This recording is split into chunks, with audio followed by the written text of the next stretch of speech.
Bonjour à tous les amis, c'est Anis Mayou alias le prédateur solitaire. On se retrouve pour notre nouveau live en direct, le Jaguar Show en direct le mercredi, donc à midi, pour retrouver certains de nos experts que j'apprécie autant humainement que professionnellement. Et aujourd'hui, pour ne pas déroger à la règle, on reçoit David Veninck, que j'ai connu il y a quelques années, donc que j'apprécie énormément déjà en termes de qualité humaine. C'est quelqu'un de très disponible, de très humain, contrairement à ce que font beaucoup de marketeurs, on va dire, si vous êtes dans le marché. Et c'est également quelqu'un que j'apprécie de par son expertise, parce que moi, j'apprécie énormément les gens qui ont fait leur pas, on va dire, avant de vouloir enseigner aux autres. C'est quelque chose auquel je crois énormément. C'est ce que j'appelle la cohérence. Et David, voilà, a un passé ingénieur commercial. Je ne sais pas si tu as fini directeur commercial, tu nous le diras juste après. Donc, il a fait ses gammes dans la vente. Il vendait des trucs assez compliqués. Il allait taper aux portes, vous voyez, les trucs qu'on n'aime pas trop faire. Et aujourd'hui, il va nous partager un peu son expérience également, comment il en est arrivé là, pourquoi il en est arrivé à se lancer sur Internet, etc. Parce que David a également pu effectuer cette transition. Il était salarié avant. Il va nous expliquer comment il a passé le cap.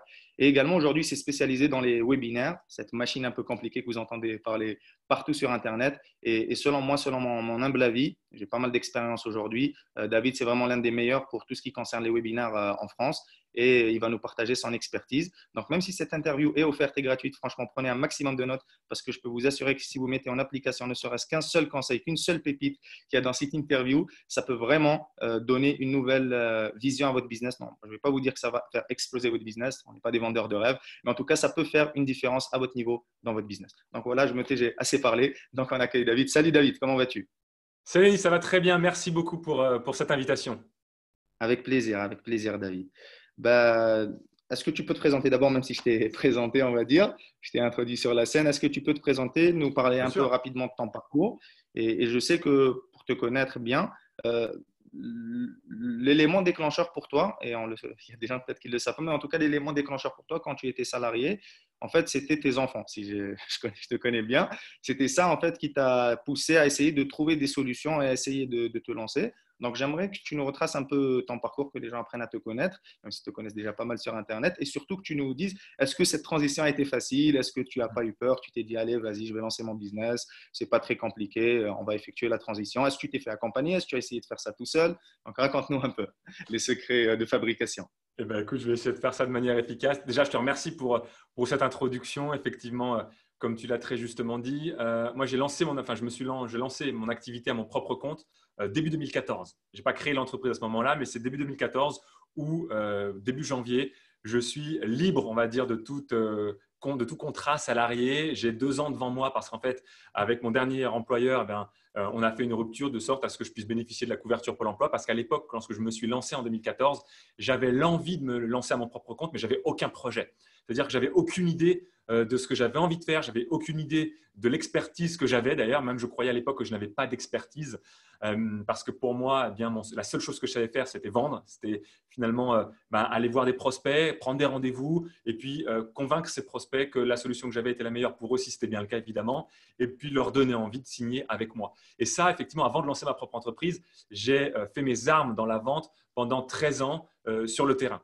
Sur différents métiers. En fait, j'ai fait une école de commerce, j'ai fait un DUT informatique, une école de commerce et puis une 5e année en contrôle de gestion et pilotage d'entreprise. Et les 3 dernières années étaient en alternance. Et je travaillais déjà à l'époque pour une toute petite entreprise, on était 5. Et on vendait des logiciels de gestion à des grosses entreprises, à des PME ou à des très grandes entreprises. Et à l'époque, en fait, il y a beaucoup de gens qui me voient aujourd'hui qui se disent, mais David, en fait, pour toi, c'est facile, tu fais des webinaires, c'est facile, tu es à l'aise, tu es confiant, la vente, c'est facile pour toi. Et c'est vrai qu'aujourd'hui, c'est facile pour moi, mais ce n'était pas du tout le cas il y a 10 ans, il y a 15 ans ou il y a quelques années en arrière. Parce qu'en fait, moi, je ne suis pas du tout né avec comment dire, ce que certains peuvent appeler la catch. D'accord. Je suis né avec quelque chose qui est vrai. J'ai certains avantages. J'ai un avantage, on va dire, sur certaines personnes, c'est que je suis quelqu'un qui est plutôt à l'aise avec les gens. C'est-à-dire que ça ne me dérange pas d'aller voir un inconnu. Je suis à l'aise. Quand quelqu'un vient m'adresser la parole et engager la discussion, je suis à l'aise. Pour autant, je deviens très vite mal à l'aise lorsqu'il s'agit de rentrer dans quelque chose où il y a de l'enjeu. Tu vois, typiquement, je n'ai pas eu de copine avant 18 ans. Pourquoi? Parce que même si j'étais le mec qui avait plein de copains, plein de copines autour de lui, j'étais le bon copain de tout le monde parce que je suis quelqu'un de sociable. Pour autant, dès que moi, je me disais, cette fille, elle me plaît, j'aimerais bien aller lui demander si elle veut sortir avec moi, je perdais tous mes moyens. c'était impossible. Vraiment, je me liquéfiais, quoi. Et j'ai jamais On est tous osé. passés, on Ouais, est tous passés par là, David. T'inquiète, quand on ouais, était et jeunes. certains, tu vois, et certains, comment dire, on dépassait ça plus tôt que moi. Mais pour dire que ça, ce challenge-là, j'avais la même dans la vente. C'est-à-dire que quand j'ai commencé à faire la vente, quand j'étais face à des prospects, j'étais à l'aise pour aller engager les discussions.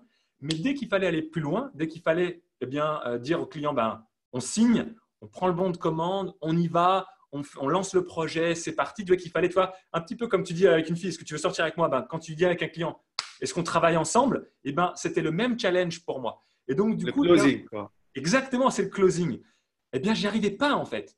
Et j'ai dû passer par deux grandes étapes durant les 13 années. Je vais te faire une synthèse, parce que sinon c'est trop long, mais Ouais, durant les bien 13 sûr, il années de faudrait un vente, film. avant de lancer ma propre entreprise, il y a eu deux challenges par lesquels j'ai dû passer. Premier challenge, c'est de me dire que même si je n'ai pas la tchatch comme peut-être certains peuvent avoir, eh bien, je peux vendre en étant moi-même. Ça a été la première prise de conscience qu'il a fallu que je fasse, de me dire, OK, en fait, ce qui va faire la différence entre mes concurrents et moi, si on est tous aussi bons, si on a tous des prix qui sont cohérents, qu'est-ce qui va faire qu'un prospect va me choisir moi plutôt qu'un autre? Eh bien, c'est la relation que j'aurai établie avec lui. Toi, tu parles de connexion avec tes clients. Eh bien, c'est exactement ça. C'est la connexion que je vais être capable d'établir avec mon prospect. Et tant que je ne serai pas naturel, tant que je ne serai pas moi-même avec mes forces et mes faiblesses, eh bien, je ne pourrai pas connecter. Et donc ça, finalement, quand je faisais du porte-à-porte, pendant 2 ans, j'ai fait du porte-à-porte, puis même je suis devenu formateur commercial, c'est-à-dire j'ai enseigné cette technique de vente et de prospection à tous les commerciaux qui rejoignaient l'entreprise. Dans la seconde entreprise dans laquelle j'ai travaillé, on était une entreprise nationale. Eh bien, j'avais le rôle de formateur national où j'étais au siège et je recevais tous les nouveaux commerciaux, tous les nouveaux vendeurs pour leur enseigner ces méthodes-là. La première chose que je leur enseignais, c'était de rester eux-mêmes, en fait. De ne pas appliquer, on va dire, des choses bêtement pour être un robot, mais de suivre une méthode, oui, mais d'appliquer la méthode avec qui on est, avec nos tripes, avec nos valeurs, avec notre vision des choses et avec qui on est. Et une fois qu'on est à l'aise et qu'on se dit, OK, je comprends que pour moi, tout le monde a ce que j'appelle la fibre commerciale naturelle.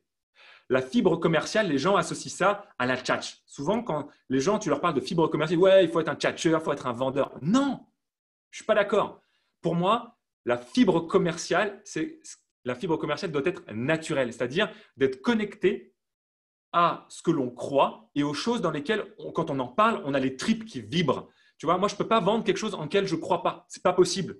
Par contre, si je sais que j'ai une solution qui peut être utile à tel type de personne, et bien là, je vais être convaincu et je vais être en feu et je vais être connecté à ma fibre commerciale naturelle. Pourquoi? Parce que je serai convaincu de ce que je raconte. Et si je suis connecté à cette conviction, à cette certitude que la personne en face de moi, je peux l'aider, j'ai la solution pour elle, que ce soit un produit, un service, un coaching, un consulting, peu importe ce que l'on vend, eh bien, je serai connecté à ce que moi j'appelle la fibre commerciale naturelle.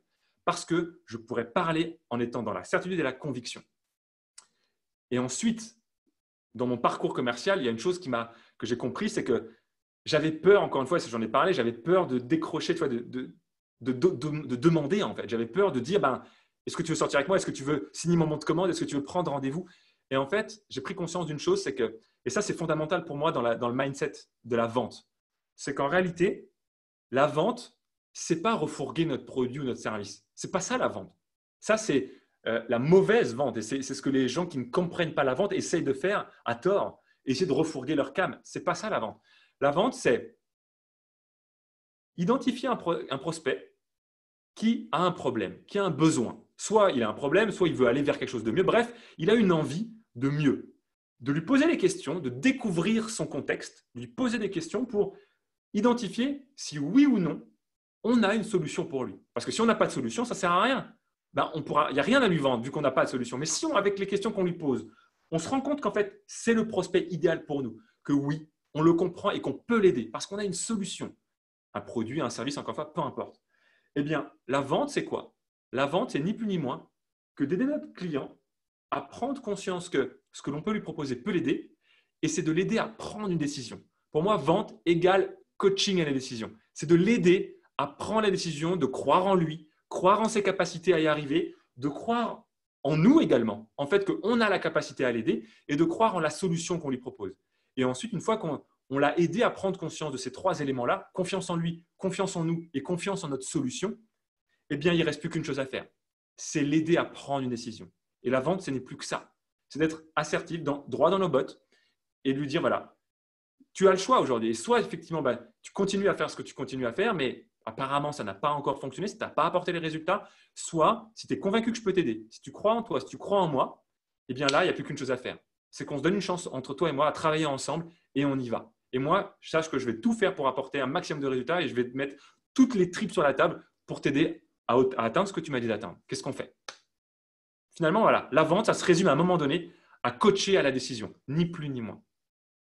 Et du coup, voilà, ça, je l'ai compris dans mon parcours commercial et c'est ça qui m'aide aujourd'hui. Mais si j'ai fait ça pendant 13 ans, pour le compte d'autres entreprises, et j'ai vendu auprès de particuliers, j'ai vendu auprès de petites boîtes, de TPE, des PME, j'ai vendu à des très grandes entreprises. Finalement, quand je me suis lancé en 2014, effectivement, parce qu'à l'époque, certes, j'avais, on va dire, un métier qui avait coché toutes les cases, tu sais, le bon boulot, le bon CE, la bonne voiture, le bon ci, le bon ça. Et ben, au fond de moi, je me sentais vide, en fait. Je me sentais creux parce que quand je me levais le matin, je le faisais uniquement pour faire mon job, quoi. Quand je rentrais de vacances, je me posais toujours plein de questions. Ouais, mais pourquoi je fais ci, pourquoi je fais ça? Et tu sais, je devais me mettre des œillères comme un cheval, tu sais, à lui qui on dit allez, vas-y, stop, arrête de regarder ce qui se passe ailleurs, juste fais ta course, quoi. Et bien, j'étais un petit peu comme ça, tu vois. J'avais le sentiment de devoir me remettre des œillères, de me dire allez, stop, fais ton job, fais pourquoi on te paye, c'est ça qui te permet de partir en vacances et tout. Et l'élément déclencheur dont on a parlé, c'est effectivement quand un matin, mon grand-fils, Timothée, à l'époque, il était encore en école maternelle et il me dit papa, pourquoi tu dois encore partir travailler? Parce que là, nous, on est là à la maison, il y a tout le monde, et pourquoi toi, tu dois t'en aller? Et je lui ai répondu du tac au tac, mais vraiment comme ça, sans réfléchir. Tu sais, Timothée, pour avoir la voiture, pour partir en vacances comme on fait souvent, pour pouvoir avoir les jouets, pour avoir la maison, il faut de l'argent. Et si tu ne travailles pas, tu n'as pas d'argent. Et ça a été l'élément déclencheur. C'est là où j'ai pris conscience de l'incohérence entre ce que j'avais envie de transmettre et ce que je vivais. En fait, je vivais une vie que, que beaucoup pouvaient envier, mais d'un autre côté, c'est pas ce que je voulais montrer à mon fils. J'en avais déjà à l'époque 3. J'avais Timothée, Sévan et Juline, et je voulais pas leur montrer que la vie, ça se résume à payer des factures. Ce que je voulais, c'était leur dire, moi, droit dans les yeux, écoute, fiston, ma fille, peu importe ce que tu feras dans la vie, trouve un truc qui te plaît, apporte de la valeur aux gens, et trouve un truc qui t'anime, toi, qui te plaît, et tu verras, ça sera. Tu n'auras pas à travailler sur. Ce n'est pas moi, cette citation, c'est de Confucius, mais c'est ça que j'avais envie de transmettre en fait.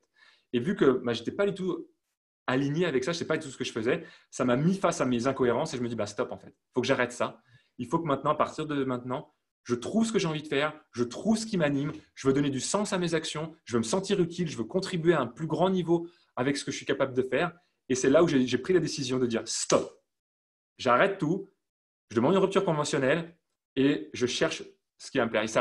Et donc, c'est là où, début 2014, je suis face, on va dire, au grand vide parce que finalement, ça y est, je suis libre en quelque sorte, mais j'ai de la couverture pour l'emploi qui arrive, mais je ne sais pas quoi vendre, je ne sais pas comment le vendre, etc. Donc, je suis face, j'ai mon expertise, mais je suis un débutant, on va dire, pour développer mon propre business. Et même si j'ai fait des milliers de négociations par le passé, j'avais généré 0 vente pour mon propre compte. Et il m'a fallu 2 ans pour vraiment comprendre et trouver les clés du développement pour ma propre activité.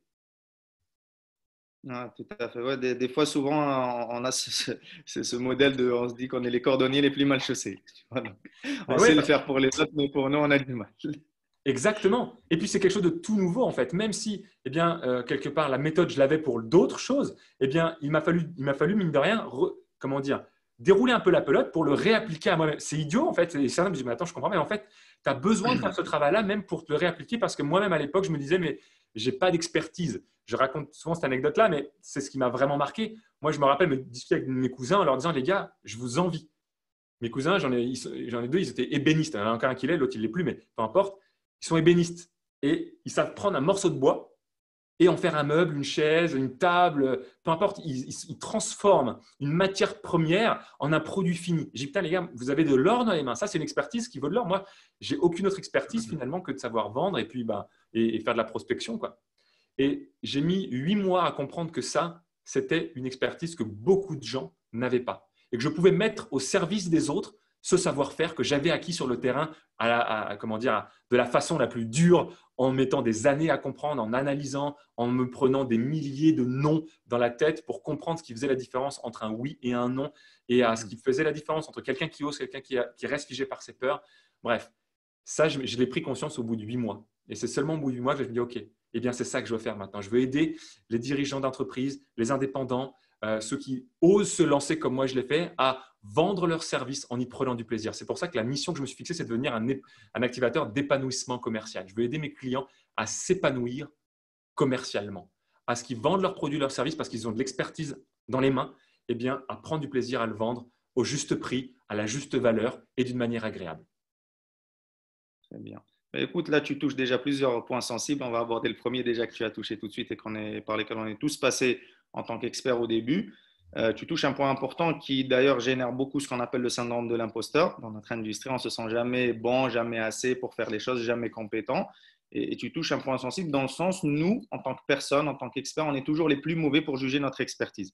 Parce que nous, en fait, c'est quelque chose qu'on fait de manière naturelle. C'est comme demain, si on va voir un grand sportif de haut niveau, Cristiano Ronaldo, lui, il s'entraîne tous les jours depuis 15 ans. Il met 50 buts par saison. Donc, je ne vais pas dire que c'est facile, mais c'est limite devenu facile pour lui de jouer tous les 3 jours, de maintenir sa forme, de ne pas manger des sucreries, etc. Donc, voilà. Pour lui, c'est devenu normal, c'est devenu logique. Donc, pour lui, il sait que, par exemple, manger du sucre, c'est nocif pour la santé. Mais il y a des gens, ils n'ont pas encore fait leur gamme, ils ne sont pas encore peut-être intéressés à la santé. Et pour eux, déjà, juste peut-être quand ils voient cette sucrerie, de ne pas aller la prendre, déjà, c'est un énorme effort. Ils doivent vraiment peut-être ne pas l'acheter ou quelqu'un les prive, ne va pas, tu vas prendre encore du poids. Et en fait, moi-même, je l'ai remarqué, on la remarque tous dans notre expérience, c'est que souvent, et tu as donné une clé en or, et c'est ce qu'on aimerait donner aux gens qui nous regardent aujourd'hui, c'est que toujours ne soyez jamais le juge de votre expertise. Dites ce que vous savez faire et laissez les autres décider. Parce qu'en fait, on va parler peut-être après, même pour fixer son prix, ce n'est pas nous qui décidons de la valeur. C'est le client. Quelle valeur ça a pour lui? Parce que pour nous, peut-être, je ne sais pas, si demain, on parlait de séduction tout à l'heure, parce qu'on touche à un autre sujet qui me touche beaucoup, parce que pour moi, la séduction et la vente, c'est la même chose. C'est les deux pièces d'une même monnaie. C'est la même chose, c'est pile et face. Quand on est en train de vendre, on est en train de séduire. Quand on veut avoir une copine, on est en train de se vendre. Donc, au quotidien, on doit se vendre, en fait. C'est pour ça que les gens perçoivent mal la vente. Ils te disent, je ne suis pas un vendeur, alors qu'en fond, on est tous des vendeurs. On se doit d'être vendeur. Et je me rappelle comme ça, moi, c'était un truc qui m'avait impacté. J'assistais à une conférence au Salon des entrepreneurs en 2016 également, ça faisait pas longtemps que je m'étais lancé. Donc là, j'assiste à une conférence sur la vente parce que j'avais compris un minimum que quand même, à un moment, pour faire décoller ton entreprise, il faut quand même faire des ventes, il faut faire rentrer de l'argent. Et à un moment, j'assiste à une conférence d'une dame experte dans la vente, etc. Elle avait des cabinets d'entraînement à la vente, etc. Bref, elle rentre dans la salle, déjà une approche assez différente. Elle nous a dit, allez, avant que je commence, levez-vous, allez parler à 3 personnes et essayez de leur vendre votre produit, etc. Donc, tu vois, elle a mis un climat tout de suite de mal à l'aise. Donc, la plupart des gens se sentaient mal à l'aise. Ensuite, elle a dit, je vais vous poser une question. Ici, qu'est-ce que vous faites? Qu'est-ce que vous faites dans la vie? Donc, les gens ont pris le micro, ont commencé à dire, écoute, ben, moi, je suis coach, moi, je suis formateur, moi, je fais du graphisme, moi, je fais de la vidéo et tout, et tout, et tout. Après, elle prend le micro. Elle a dit, apparemment, la plupart des gens, vous ne savez pas ce que vous faites. Allez, je vais vous reposer la question. Qu'est-ce que vous faites dans la vie? Après, il y a des gens, non, moi, je suis entrepreneur, moi, je fais ça, ils ont développé leur pic. Elle a dit, toujours pas. Elle a dit, tout ce que vous faites là, à partir du moment où vous avez décidé d'être entrepreneur, vous avez décidé de faire un seul métier, d'être des vendeurs.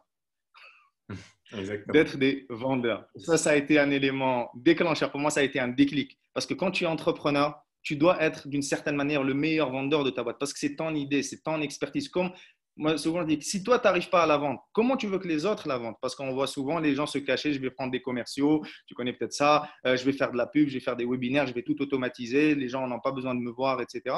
Mais si toi, tu n'es pas capable de vendre à une seule personne, si tu n'es pas capable de vendre à quelqu'un que tu connais, qui a déjà confiance, comment veux-tu vendre à des gens qui ne te connaissent pas et comment veux-tu vendre à plusieurs personnes qui ne te connaissent pas?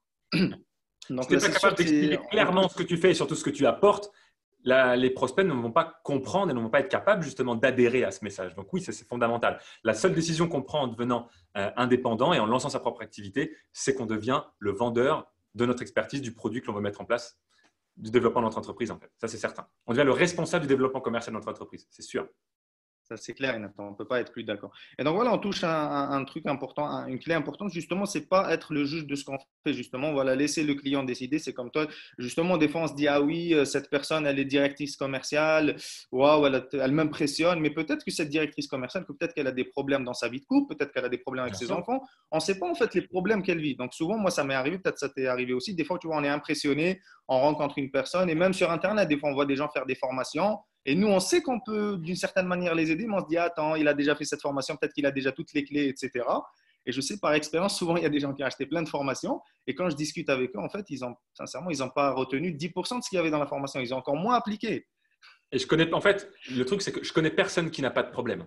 Parce qu'en fait, quel que soit le stade dans n'importe quel domaine de vie, quel que soit le stade d'avancement dans lequel on est, on a toujours des challenges et des difficultés et une nouvelle marche à gravir. En fait, je connais personne qui est arrivé en haut de son escalier du succès, entre guillemets, quel que soit le sujet, que ce soit le domaine de couple, dans le domaine de la vie de couple, le domaine de la famille, le domaine de la spiritualité, le domaine du business, le domaine de la carrière, de l'argent, peu importe le domaine de vie que tu choisis, tu sais que, ou alors, il faut me le montrer, mais je connais personne qui est arrivé en haut de l'escalier du succès. Parce qu'il y aura toujours une marche complémentaire, il y aura toujours un moyen d'aller encore plus loin. Ce qui veut dire quoi? Ce qui veut dire qu'il y aura toujours des besoins d'aider une personne, peu importe où elle en est, même Steve Jobs, eh bien, s'il était encore parmi nous, il aurait certainement aussi des besoins pour aller sur d'autres sujets vers lesquels il a envie d'aller. Même Elon Musk, moi je suis sûr qu'Elon Musk, ce mec-là, eh bien, peu importe sa réussite qu'il a, il a des nouveaux projets, il a des étapes et même des étages à gravir. Donc, il a forcément des challenges à relever. Voilà. Et à partir de ce moment-là, on sait que personne n'est jamais arrivé à destination. Il y a toujours une marge d'après. Et si on peut aider cette personne-là à franchir la marge d'après, ben, tout à fait. Comme disait Tony Robbins une fois dans une de ses conférences, le seul endroit où il n'y a plus de problème, c'est le cimetière. Exactement. Le seul moment où effectivement tu es arrivé à la dernière étape du voyage, effectivement, c'est quand tu n'as plus besoin des autres. Très bien. Et du coup, maintenant, on va passer, justement, on a parlé de ça, par rapport à ce syndrome de l'imposteur. Justement, comment on fait, justement, en tout cas, toi, comment tu as réussi, comment on fait pour prendre conscience déjà de sa valeur, de vraiment qu'on a une valeur et qu'on peut aider les autres? Ça, c'est la première étape. Mais surtout, la deuxième étape, comment, justement, on passe le cap et après, on va oser identifier ces gens, les connaître, par exemple, des fois, on identifie des gens, on va oser aller leur proposer ça de la bonne manière parce qu'on le sait, il y a beaucoup de gens en fait qui ont peur de comment je vais aborder cette personne, j'ai peur de me faire rejeter, est-ce que tu pourrais me donner un script parce qu'ils pensent en fait que le secret est dans le script. Donc, c'est ces deux sujets que j'aimerais aborder. Numéro un, comment on prend conscience de sa valeur? Je pense que peu importe où on en est, tous on se dévalorise d'une certaine manière, peu importe on s'auto-sabote, c'est un mécanisme humain, ça nous arrive tous au quotidien, même les meilleurs dans ce monde. Ça nous arrive de nous-auto-saboter, on est toujours les pires juges, notre pire ennemi, je le dis souvent. C'est pour ça qu'on a besoin souvent d'un regard extérieur, parce qu'on n'est pas émotionnellement dans notre corps et dans notre business. Et la deuxième chose, comment on passe justement de cette posture, comme tu disais, ok, je suis confiant, j'arrive à me faire des amis, mais maintenant, comment je vais passer le cap d'aller voir cette fille que je viens de voir dans ma classe, qui me plaît, l'aborder de la bonne façon et lui démontrer qu'en gros, je suis la bonne personne pour elle. Ouais. C'est ce que j'appelle comment sortir de la friend zone de l'entrepreneuriat, quoi. La friend zone commerciale, moi j'appelle ça. Tu veux plus être dans la friend zone. En fait, la première chose, c'est que effectivement, pour être capable d'identifier et sortir du syndrome de l'imposteur, la première chose, c'est d'avoir un feedback, c'est-à-dire d'avoir des gens qui nous disent « Moi, quelle est la personne qui m'a fait prendre conscience que l'expertise que j'avais, sur laquelle je pouvais construire, était la vente? C'est mon meilleur ami, Maxence. » Pourquoi? Parce que lui, à l'époque, il avait quelques mois avant moi lancé son activité dans le domaine du portage salarial en 2013. Et du coup, il me dit, écoute David, moi j'ai des clients, c'est des consultants, ils ont un super bagage, super expertise, ils ont des carrières de 15 ans, 20 ans, peut-être même plus pour certains. Ils sont obligés en fait de se mettre en portage parce que l'entreprise veut les mettre un petit peu, je dirais, sur le côté ou quoi. Mais ils n'ont qu'une mission et c'est leur super pour vivre. Est-ce que tu pourrais les aider à trouver d'autres missions? Parce que toi, tu es vendeur depuis 13 ans maintenant, est-ce que tu pourrais les aider?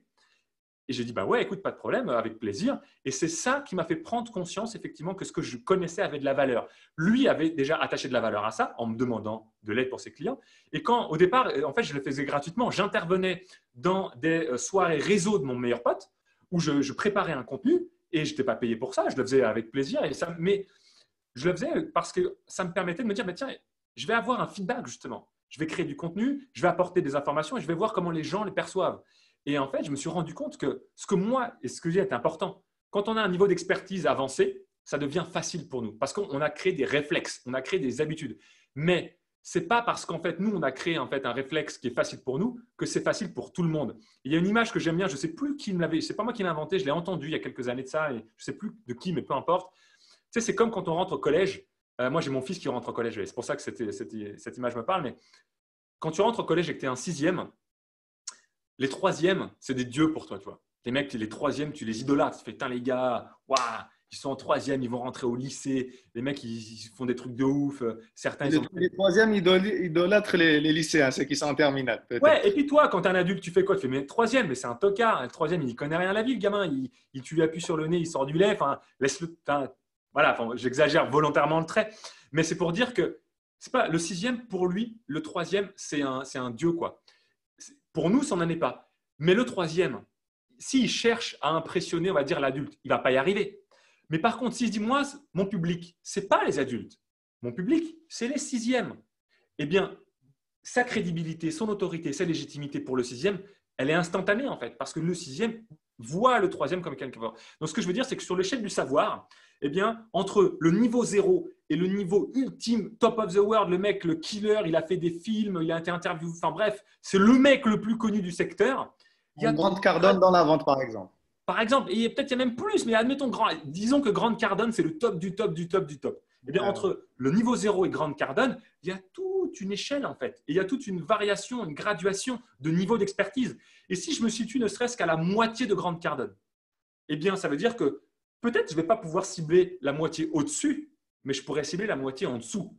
Et même si je suis qu'à 10% de Grant Cardone, eh bien, je ne vais peut-être pas cibler les 90% en dessus, mais je peux toujours cibler les 10% en dessous. Et si les 10% en dessous, ça représente un marché de plusieurs dizaines de milliers, peut-être centaines de milliers de personnes, eh bien, j'ai déjà de quoi largement développer mon business. Donc, sur cette syndrome de l'imposteur, l'idée, c'est de se dire que, effectivement, il faut poser la question aux gens de pourquoi est-ce qu'ils ont travaillé. Si on a des clients, c'est pourquoi est-ce qu'ils ont travaillé avec nous. Pourquoi ils m'ont choisi moi plutôt qu'un autre. Quelles valeurs ils ont trouvées chez moi. S'il y a des amis qui viennent souvent te poser des questions, pose-toi la question de te dire, bah tiens, quels sont les sujets sur lesquels moi, on vient me chercher, où les gens estiment que j'ai de la valeur à leur apporter. Ensuite, la question, c'est, il faut avoir confiance en soi dans se dire, OK, peut-être que je ne peux pas aider tout le monde, peut-être que je ne suis pas le meilleur, et c'est OK avec ça. Parce qu'en fait, moi, je vais chercher à aider ceux qui sont ne serait-ce qu'une marche avant moi. Parce que si je suis capable de faire gravir ne serait-ce qu'une marche de plus à mon prospect, je l'aide, je lui apporte de la valeur. Et donc, à partir de ce moment-là, il faut accepter le fait de ne pas être la star internationale. Il faut juste se dire, OK, moi, je sais qui je peux aider et c'est ces gens-là à qui je m'adresse, pas aux autres. Et donc, à partir de ce moment-là, pour oser sortir de la friend zone, c'est de dire, d'être clair sur qui sont les gens que je peux aider, qui sont les gens à qui j'apporte le maximum de valeur, et puis simplement prendre son courage à deux mains et oser le faire. Qu'est-ce que j'ai fait, moi, pour être dans le concret, quelques jours après avoir pris conscience vraiment de me dire, OK, c'est les consultants que je veux aider. Je suis allé sur Google, j'ai tapé annuaire consultant, j'ai cherché des numéros de téléphone de consultants indépendants et j'ai fait une mini-étude de marché. Je les ai appelés, je m'étais fait un petit questionnaire de quelques questions avec un petit script pour dire, voilà, bonjour, j'ai deux, trois questions à vous poser. Je suis David Véninck, je lance une activité de conseil aux consultants. Je fais une étude de marché qui va prendre 30 secondes. Est-ce que vous avez 30 secondes à m'accorder pour répondre à 3 questions? Si la personne me disait non, OK, on raccrochait. Si elle me disait oui, eh bien, je lui posais mes 3 questions et ça m'a permis comme ça eh bien d'identifier les besoins de mon marché et d'oser finalement aller à la rencontre. Je n'avais rien à vendre encore à l'époque. Je voulais juste bien connaître un peu mieux leurs besoins, connaître un petit peu mieux leurs challenges, leurs difficultés, leurs désirs. Et en faisant ça, eh bien, ça m'a permis déjà d'oser sortir de… alors bon, ça, je l'avais fait pendant des années, donc ça a été un peu plus facile pour moi, pour le coup, mais de me dire, OK, je vais à la rencontre de ces gens-là et je leur pose des questions. En soit un réseau, passer par des téléphones sur un annuaire, bref, se mettre face à mon marché et poser des questions. Voilà. Donc, est-ce que ça répond à cette question du syndrome de l'imposteur? Donc voilà, oser prendre conscience de sa valeur en demandant un feedback. Donc voilà, si on résume. Et le plus possible demander des feedbacks des gens qui nous connaissent peut-être ou qui voient quelque chose en nous, ou même peut-être de manière inconsciente, quand les gens nous posent souvent des questions sur un sujet précis sans qu'ils nous donnent un feedback, ils sont en train de nous le donner en fait. Exactement. Ils nous disent, toi, tu sais très bien faire ça, waouh, etc. Et tu as parlé en fait d'un truc très important pour moi, c'est une clé vraiment en or. En fait, c'est une question de segmentation du marché. Tu vois, moi qui viens du sport de haut niveau, du foot de haut niveau, tu vois, il y a des gens qui sont footballeurs professionnels, mais ils jouent en Ligue 2. Tu vois, et il y a des gens qui sont footballeurs professionnels qui sont remplaçants au PSG. Donc, une équipe de foot, tu vois, il y a 11 titulaires, il y a 3 remplaçants qui peuvent rentrer. Un groupe, c'est généralement 30 joueurs. Donc, dis-toi que quand la saison démarre, un entraîneur, il a à gérer plus de 2 tiers de son groupe qui va quasiment jamais jouer. Donc, c'est ça qu'on doit se dire. C'est que il y a toujours plus bas que nous, il y a toujours meilleur que nous. Après, ça, c'est la loi du marché. Malheureusement, en France, on a du mal avec ça. C'est sûr qu'à un moment, il faut être bon, il faut être compétent parce que les clients, il y a une concurrence et aujourd'hui, on est des lois du marché. Seuls les meilleurs resteront. Ça, on ne peut pas dire le contraire. On n'est pas là pour dire, pour mentir aux gens. Donc, il faut vraiment devenir bon dans ce qu'on fait. Par contre, il ne faut pas avoir ce côté syndrome de l'imposteur où des fois on est bon, mais on sent qu'on n'est jamais assez bon. Je pense que tu connais cette maladie qui consiste à aller acheter toujours plus de formations, toujours plus de contenu et essayer en fait de gagner en confiance juste avec des informations alors qu'on sait très bien que c'est juste l'action qui va nous apporter en fait cette confiance. Ouais. Ça, c'est la clé que tu as apportée, je pense, très importante. Et la deuxième clé, c'est voilà, c'est en fait à la fin de la journée, comme on dit, il faut oser, il faut avoir de l'audace. Tu vas aller voir les gens, on est conscient qu'on peut les aider, aller les voir de manière humaine, en termes de connexion, et discuter avec eux et identifier si on peut les aider. Et si on peut les aider, c'est là qu'on passe sur le côté un peu plus assertif. On s'affirme commercialement. Oui, je suis la bonne personne pour t'aider. Oui. Voilà comment on va travailler ensemble et voilà les résultats que tu vas obtenir. Maintenant, est-ce que tu veux qu'on travaille ensemble? C'est un peu ça l'idée. Exactement. Et quand on propose, en fait, on n'impose pas. Quand tu vas voir quelqu'un en lui proposant de travailler avec lui, en lui proposant une solution, on ne lui met pas un couteau je fais un couteau sous la gorge ou un pistolet sur la tempe, tu vois. On n'est pas en train de lui dire, ah, signe tout de suite. Non, on propose. On dit, voilà, écoute, moi, ce que j'ai compris de toi, c'est ça. Tu vas aller là, c'est ton problème. Voilà, moi, je suis convaincu que je peux t'aider, j'ai telle solution. Et si on met ça en place ensemble, je suis convaincu qu'on va pouvoir atteindre tel résultat. Parce que tu proposes finalement. Et après, la personne, elle est libre de dire oui ou de dire non. Et en fait, il y a aussi une clé que je j'aimerais partager, qui est très importante, c'est que la plupart des gens se mettent la pression sur l'obtention de l'accord. En fait, on n'est pas responsable de si notre prospect va dire oui ou non. Ça, on n'a pas le contrôle là-dessus. Je n'ai pas le contrôle savoir si mon prospect à qui je propose mon service va dire oui ou va dire non. C'est lui qui a le contrôle de ça. La seule chose sur laquelle moi j'ai le contrôle, c'est le fait d'oser demander, d'oser proposer, d'oser parler à 10 personnes dans une soirée réseau. Ce que j'ai le contrôle, c'est de passer 10 appels par semaine. Ce que j'ai le contrôle, c'est de publier 3 vidéos par semaine. Ça, j'ai le contrôle. Je n'ai pas le contrôle sur le nombre de gens qui vont le regarder, je n'ai pas le contrôle sur le nombre de gens qui vont m'aimer, je n'ai pas le contrôle sur le nombre de gens qui vont me dire oui. Donc, il ne faut pas se mettre de pression là-dessus. La seule chose sur laquelle on doit s'impliquer et s'engager vis-à-vis de nous-mêmes, c'est les choses sur lesquelles on a le contrôle. Et donc, oser demander, oser sortir, oser aller rencontrer les gens, oser proposer ses services, oser dire « Est-ce que ça te dit? On travaille ensemble ?» Ça, c'est mon contrôle. Et c'est là, c'est les seuls objectifs qu'on devrait se fixer. Les objectifs qu'on devrait se fixer, c'est uniquement les choses sur lesquelles on a nous-mêmes le contrôle. Tout à fait, ça rejoint un peu cette idée qu'on est tous dans la séduction, c'est qui dit que l'homme propose et la femme dispose, quoi. On n'est pas là pour imposer, on est là pour proposer une offre Ouais. irrésistible le plus possible et c'est à l'autre de décider en fait s'il veut travailler avec nous ou pas, que ce soit Ouais, dans les relations ou dans le business. bien sûr. Et puis quand quelqu'un dit, ouais, là, comment dire, je sais pas, j'ai fait un webinaire et j'ai pas fait de vente. Et si tu te déprimes en fait par rapport à ça, là, ça veut dire que tu déprimes par rapport au fait que les gens t'ont dit non. Et du coup, ça, tu n'as pas le contrôle dessus. La vraie question, c'est, OK, mais sur quoi tu peux agir pour faire en sorte que la prochaine fois, tu aies plus de chances d'obtenir un oui? En webinaire, en face à face, en réseau, peu importe le contexte, d'accord, peu importe le format. Mais la vraie question, c'est qu'est-ce que tu peux faire, sur quelle action tu peux mettre en place, sur lequel tu as le contrôle directement, qui va faire en sorte que la prochaine fois, tu auras beaucoup plus de chances d'obtenir le résultat qui est un oui, une femme qui te donne son numéro de téléphone, peu importe ce que tu désires. Mais voilà, moi, c'est fondamental à mon sens de bien prendre conscience que il faut se mettre des objectifs sur des choses sur lesquelles on a le contrôle. Tu n'as pas assez de chiffre d'affaires? OK. Combien tu as fait de rendez-vous la semaine dernière? Combien tu as eu de prospects au téléphone? 2, ce n'est pas suffisant. Ça veut dire que si tu veux faire un client, tu estimes que tu dois convertir à 50%. Si tu sais que toi, tu ne convertis pas à 50, mais que tu convertis à 10%, bah, tu es sûr de ne pas y arriver.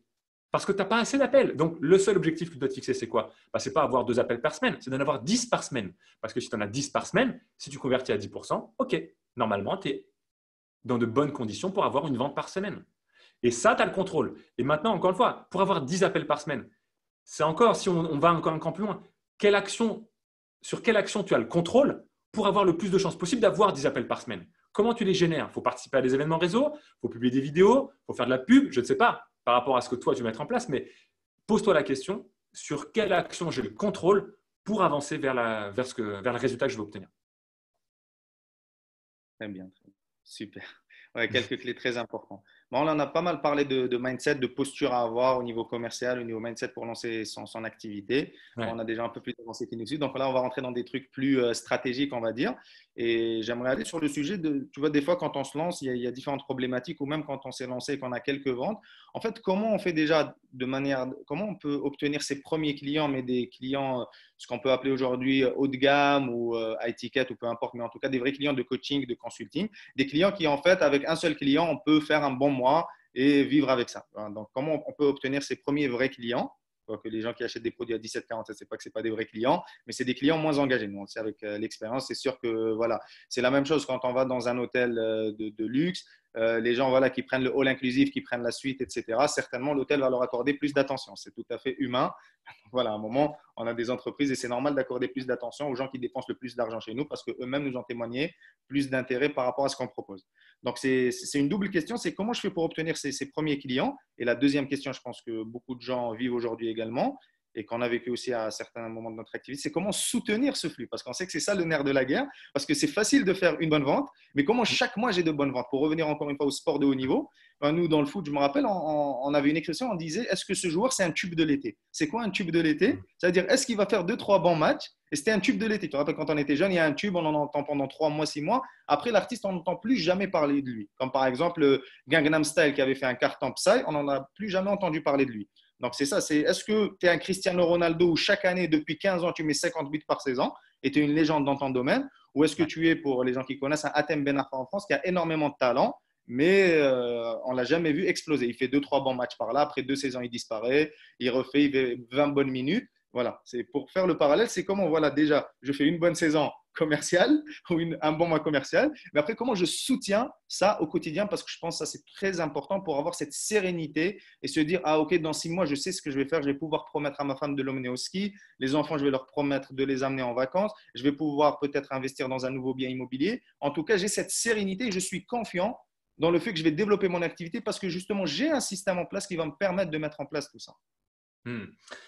Alors, pour répondre à la première question, en fait, pour aller chercher, on va dire, ses premiers clients ou en tout cas aller chercher les prochains clients, pour moi, c'est assez simple en fait. L'idée, c'est je fais la liste de toutes les ressources que j'ai parce qu'en fait, du coup, la réponse en fonction des ressources dont on dispose, ça va varier. Mais faisons la liste des ressources dont on dispose. Est-ce que j'ai une liste email? Est-ce que j'ai une chaîne YouTube sur laquelle il y a déjà des gens qui me suivent? Est-ce que j'ai un carnet d'anciens élèves? Si je démarre de zéro en termes de présence web, par exemple, je n'ai pas de liste email, je n'ai pas de site web, je n'ai pas de page Facebook, je n'ai pas de chaîne YouTube. Est-ce que j'ai une liste, un carnet d'adresses de gens avec qui j'ai travaillé dans d'anciens boulots? Est-ce que j'ai un carnet d'anciens élèves? Est-ce que j'ai les contacts de ma famille? Bref, quelles sont les ressources dont je dispose pour pouvoir aller proposer finalement ce que j'ai à proposer auprès de mon marché. À partir de là, il y a 2 solutions. Soit j'aide dans mes ressources des clients potentiels, et dans ces cas-là, rien ne m'empêche de proposer d'une manière très directe. Alors, il faut travailler en fait un pitch précis sur la promesse que l'on veut proposer, sur la cible à qui s'adresse, et à partir de là, si je suis clair sur je lance un programme ou un nouveau projet qui a pour objectif d'aider tel type de personne qui a tel problème à obtenir tel résultat. Voilà. Et si ça t'intéresse et si tu voudrais qu'on en discute pour que je te présente un peu plus en détail, eh bien, réserve un appel avec moi ou envoie-moi un message ou réponds à cet email pour engager la discussion. Eh bien, à ce moment-là, si j'ai des ressources avec des clients potentiels, je peux, dès le départ, aller envoyer ça de cette manière-là. Si je sais, j'ai des clients comme ça ou je n'ai pas de clients potentiels dans mon réseau parce que c'est un nouveau positionnement, c'est une nouvelle cible à laquelle je m'adresse, je n'ai pas de clients potentiels. Eh bien, une chose que l'on peut faire, c'est utiliser la stratégie de la recommandation, d'envoyer à ces mêmes personnes un email qui dit voilà, je lance un projet, toujours pareil, il faut être au clair sur la cible, le problème que cette cible a et le résultat qu'on peut lui apporter. Et dire, si tu connais des gens dans ton entourage qui peuvent être intéressés, eh bien, propose-leur, transfère-leur ce message pour qu'elles puissent prendre rendez-vous avec moi par téléphone avec un lien de prise de rendez-vous ou simple email, un engagement quelconque pour rentrer en relation avec moi pour pouvoir discuter avec cette personne-là. Ça, c'est le niveau 0. D'accord ? Moi, je sais qu'il faut toujours partir des ressources dont on dispose et tout le monde a au minimum des ressources sur lesquelles il peut capitaliser. Ensuite, évidemment, si on se dit « Ok, j'ai 0 liste, 0 contact, je suis un ermite, ça fait 2 ans que j'ai parlé à personne. » Bon, à ce moment-là, aujourd'hui, il y a toujours une autre possibilité. Alors, il y a le chemin long en faisant de produire du contenu, des articles de blog, des vidéos et tout ça, qui peuvent apporter énormément de résultats, mais qui peuvent aussi, dans certains cas, être longs. Aujourd'hui, on a une chance inouïe. On a la chance que les réseaux sociaux nous permettent de réduire les années en semaines. Et par exemple, si on utilise effectivement une stratégie très simple avec de la publicité, Facebook, YouTube ou autre, on peut aujourd'hui se mettre face à une audience de gens qui marquent un signe d'intérêt pour nous. Et je vais donner un exemple très concret. Si je produis une vidéo si je me pose la question suivante, c'est quoi les 5 questions que se pose le plus mon marché? Les 5 problèmes que mon audience rencontre. Et si je fais une vidéo de, allez, je sais pas moi, 3 minutes, 5 minutes, où je donne un conseil pour chacun de ces 5 problèmes. Donc, je crée 5 vidéos. Eh bien, Facebook me donne la possibilité de dire, je vais montrer ces vidéos à une audience froide qui ne me connaît pas. Par exemple, je vais dire, je veux montrer cette vidéo à toutes les personnes, dans l'exemple du foot, à toutes les personnes qui aiment Cristiano Ronaldo et qui s'intéressent au football, j'en sais rien. Et je montre en fait ces 5 vidéos-là. Quand je fais cette action-là, Facebook est capable d'identifier qui sont les gens qui regardent ces vidéos. Du coup, je peux dire à Facebook, OK, Facebook, tu vas me créer une audience de gens et tu vas me les mettre dans un endroit qui s'appelle une audience. Toutes les personnes qui ont regardé, par exemple, je ne sais pas moi, 50% de la vidéo ou 75% de la vidéo, eh bien, tu vas me les mettre dans une audience donnée. Comme ça, j'aurais identifié dans mon marché froid qui sont ceux qui sont intéressés par mon sujet. Et donc, j'aurais créé une audience de gens qui ont marqué un premier niveau d'intérêt pour moi. Et ça me permet quoi? Ça me permet, dans un second temps, de proposer un nouveau contenu uniquement aux gens qui ont marqué un signe d'intérêt, où là, je peux aller un cran plus loin. Parce qu'étant donné qu'ils m'ont déjà marqué un signe d'intérêt, je peux leur dire, voilà, je leur apporte une nouvelle vidéo, ou soit je leur propose directement mes services. Je dis, hey, je suis en train de lancer un nouveau programme, un nouveau projet pour aider, toujours le même principe, tel type de personne qui a tel problème à obtenir tel type de résultat. Si ça te parle et que tu veux en savoir plus, prends contact avec moi par Messenger, par email, peu importe. Je peux être très direct. Ou alors, je peux ensuite faire une vidéo où je vais partager un peu plus de contenu et à la fin, je vais proposer de rentrer en relation avec moi par Messenger ou de réserver un appel, peu importe. Et du coup, en fait, ça me permet quoi? Ça me permet d'avoir une création d'audience de plus en plus chaude. Parce que à l'audience tiède, si je partage, admettons, 2 ou 3 nouvelles vidéos, je peux dire là encore à Facebook, ceux qui ont regardé 50% ou 75% de la vidéo 2, on va dire, de la vidéo tiède, tu me crées une troisième audience qui est l'audience chaude. Et cette audience chaude, là, je peux encore proposer un message encore plus direct. Et ça, je n'ai pas besoin de site, je n'ai pas besoin de chaîne YouTube, je n'ai pas besoin de blog, j'ai besoin de rien que de Facebook. Et ça, n'importe qui peut le faire avec un minimum de budget. Et quand tu dis voilà, parce que peut-être on peut prendre peur des fois avec un minimum de budget, tu considères qu'aujourd'hui, pour avoir des résultats au moment où on fait cette vidéo, donc en octobre 2019, tu considères qu'il faudrait mettre, quand on veut démarrer et on veut obtenir ses premiers clients, tu considères qu'il faudrait mettre combien par jour, on va dire? Écoute, j'ai pas de réponse claire à te donner parce que il y a plein de facteurs. Maintenant, je me dis qu'il faudrait, si tu prévois, on va dire, un budget allez, prenons un budget de 500 €, tu as largement déjà de quoi faire quelque chose où tu vas avoir si l'offre est bonne, si le message est bon et que tu t'adresses aux bonnes personnes, avec 500 €, tu as déjà de quoi chercher des clients haut de gamme et à rentabiliser au moins x10. Parce que pour rentabiliser x10 500 €, il faut faire une vente à 5 000 €. D'accord? Avec 500 €, si on considère, qu'il te faut… Alors, je vais faire le chemin inverse. Si tu veux faire une vente à 5 000 € et que tu considères que tu as un taux de conversion de 1 sur 10, d'accord, de 10% seulement. Donc là, vraiment, on prend une hypothèse ultra pessimiste. Tu es d'accord avec moi, je pense?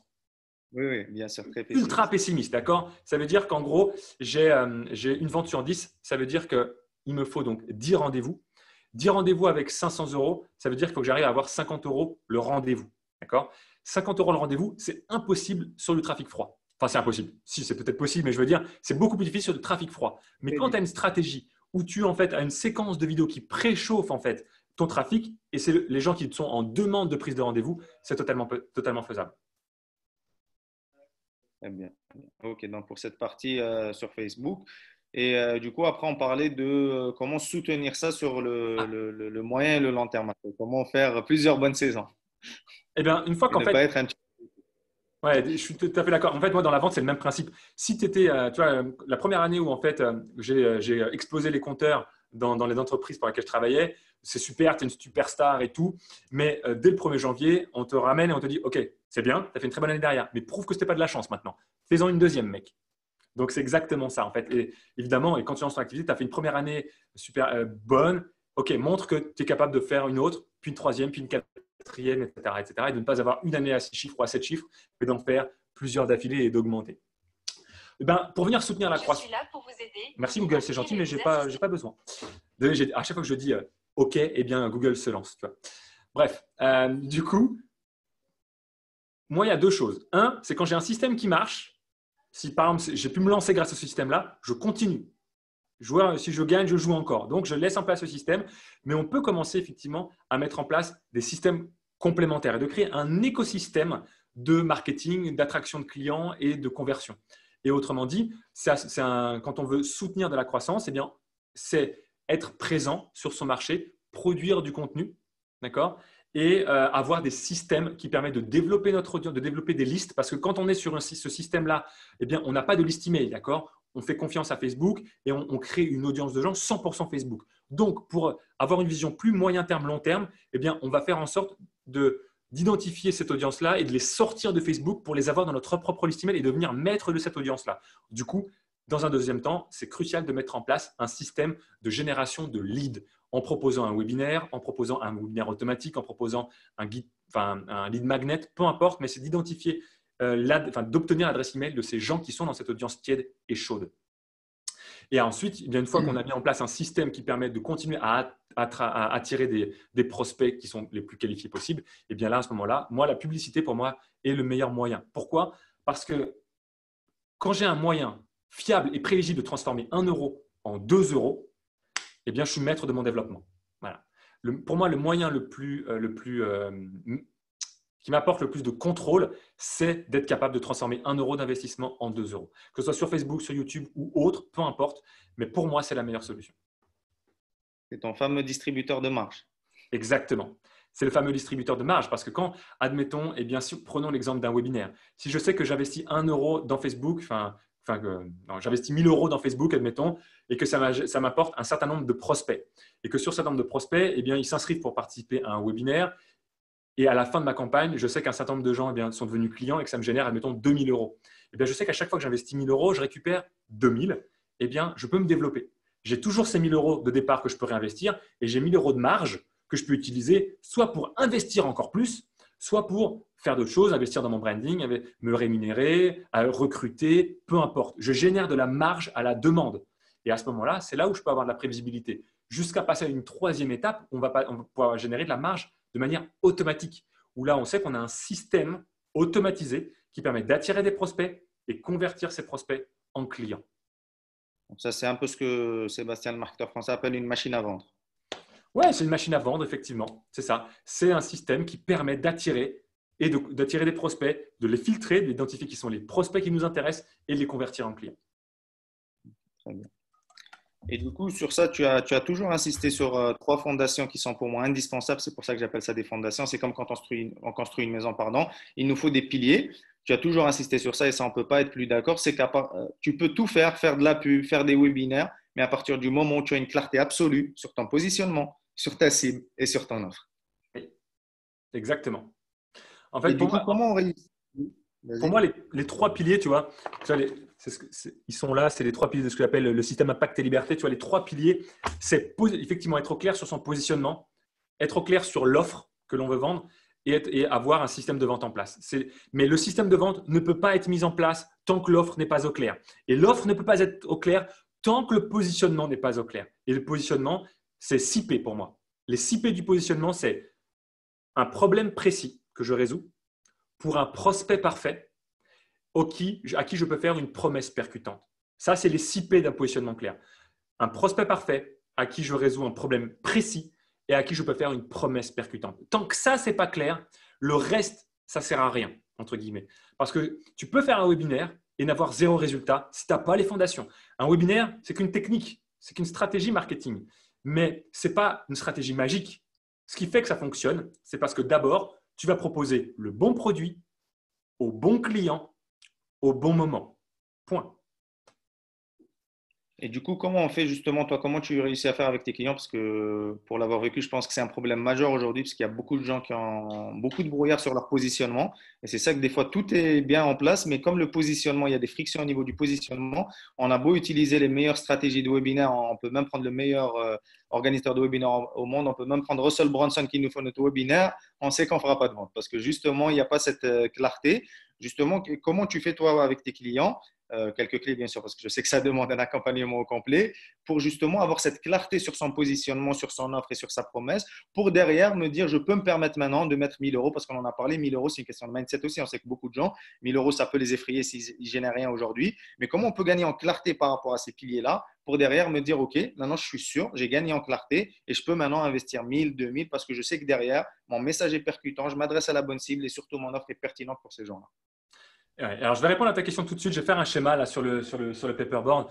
Et en fait, quand on dit investir 1000 euros, d'ailleurs, ce n'est pas sortir 1000 euros d'un seul coup. En fait, c'est par exemple, si j'investis ne serait-ce que dans un premier temps 10 ou 20 euros par jour, eh bien 20 euros par jour, pour investir 1000 euros, il faut 50 jours, si je ne dis pas de bêtises, tu vois. Il faut 50 jours, il faut presque 2 mois en fait. Donc, du coup, la question, évidemment, si je veux investir 1000 euros en une semaine, j'augmente le budget journalier, mais je peux commencer aujourd'hui à faire connaître mon message, comment dire, en investissant que 10 euros par jour quelque part. Je vais faire 2 schémas si tu me permets. Bien sûr, vas-y, David. En fait, pour moi, la clé à comprendre, c'est la suivante. Il y a Simon Sinek qui a les cercles d'or sur le quoi, pourquoi, le pourquoi, comment, quoi. Moi, j'ai d'autres cercles. Oui, je sais que tu aimes bien tous ces côtés pédagogiques. D'ailleurs, c'est un truc que la plupart des gens apprécient chez toi. Tu as vraiment une très bonne pédagogie. Ouais, c'est le marketeur français, moi je suis le vendeur pédagogique. Voilà, ça c'est vrai que tu as vraiment ça. Tu as une très bonne pédagogie. Tu es compliqué de manière simple. C'est ce que j'essaye de faire en fait. Moi, j'aime simplifier les choses. D'ailleurs, quand j'avais fait un bilan de compétences il y a beaucoup d'années, les choses qui me motivent, c'est de simplifier, c'est de rendre les concepts complexes simples. En fait, en gros, on a 3 types d'audience. L'audience froide, l'audience tiède, l'audience chaude. D'accord ? L'audience froide, c'est pour ça que je fais bleu, orange, rouge, froid, tiède, chaud. L'audience froide, ils ne nous connaissent pas. On ne sait pas qui ils sont. Enfin, ils ne savent pas qui on est. D'accord ? Ils ne sont pas au courant de qu'on existe. L'audience tiède, ils ont marqué un premier signe d'intérêt. C'est-à-dire, ils savent qu'on existe, ils savent potentiellement peut-être ce qu'on propose ou pas encore, mais en tout cas, ils nous connaissent. Ils ont vu passer, ils ont marqué un signe d'intérêt chez nous. Et l'audience chaude, c'est les gens qui sont très engagés, qui sont devenus clients ou qui sont vraiment en phase de le devenir. D'accord ? Et notre job, en fait, c'est de mettre en place du contenu qui nous permet de faire passer une audience froide à une audience tiède, d'avoir un deuxième type de contenu pour l'audience tiède qui, lui, va avoir pour objectif de faire passer l'audience tiède à l'audience chaude, et puis d'autres types de contenus qui nous permettent effectivement de faire passer les audiences chaudes à clients, quoi. D'accord ? Et finalement, ce que je viens d'expliquer tout à l'heure, c'est exactement ce principe. Notre but, c'est de faire avancer nos prospects sur ces 3 niveaux. On doit identifier dans nos trafics froids qui sont les prospects qui sont intéressés par notre sujet pour créer une audience tiède. Quelqu'un a vu une vidéo de moi de 50%, quelqu'un a liké ma page, quelqu'un a liké un post que j'ai fait. Bref, quelqu'un a marqué un premier niveau d'engagement. À ces personnes-là, on va proposer un deuxième contenu qui va lui proposer d'aller plus loin, de prendre rendez-vous avec nous, de prendre une session stratégique, de s'inscrire à un webinaire, peu importe, pour le faire passer dans une audience plus chaude jusqu'à obtenir la vente. Les 3 étapes pour moi, c'est ça. C'est identifier, engager et convertir. Voilà, c'est les 3 étapes de tout bon système de vente. Et pour répondre à ta deuxième question, comment est-ce qu'on fait pour en fait clarifier son positionnement ? Pour moi, on le fait de cette façon-là. On va identifier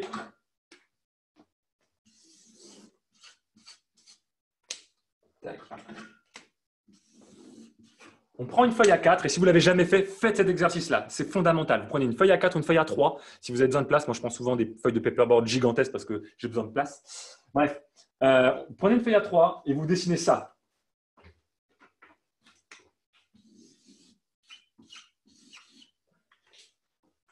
Et enfin,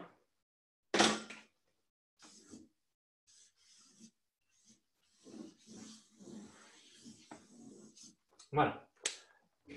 Je m'explique dans un instant, d'accord? En gros, ça, c'est ce que j'appelle la matrice du besoin. La matrice du besoin, il y a 5 éléments, d'accord? Il y a 5 éléments. Et on doit se poser la question, OK, mon prospect parfait, quelle est sa situation actuelle? Quelle est sa douleur actuelle? Parce que notre objectif, c'est toujours de faire passer notre prospect d'une situation de douleur à une situation de plaisir. Et en fait, il y a 5 éléments sur lesquels on peut se poser. Premier élément, ça c'est ce que mon prospect vit aujourd'hui. Quels sont les problèmes qu'il a? Quelle est sa situation actuelle? D'accord? Ici, on a les problèmes. Les problèmes, les frustrations, les peurs. Quels sont les problèmes, les frustrations et les peurs que mon prospect vit aujourd'hui? Et la question, c'est si ça continue, qu'est-ce que mon prospect craint qu'il se passe demain? Donc là, c'est aujourd'hui, mais demain. Si dans 6 mois, rien ne change, quel est le scénario catastrophe de mon prospect? Quelles sont les conséquences?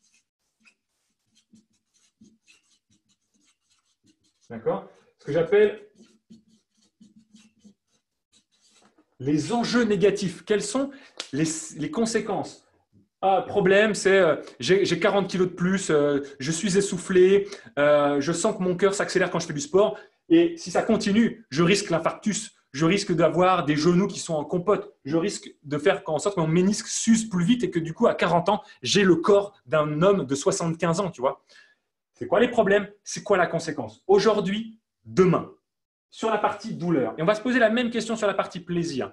C'est quels sont les résultats que désire obtenir mon prospect? Aujourd'hui, s'il peut obtenir les résultats, qu'est-ce qu'il aimerait obtenir concrètement? Donc, quels sont les résultats qu'il souhaite obtenir? Quels sont ses objectifs en fait?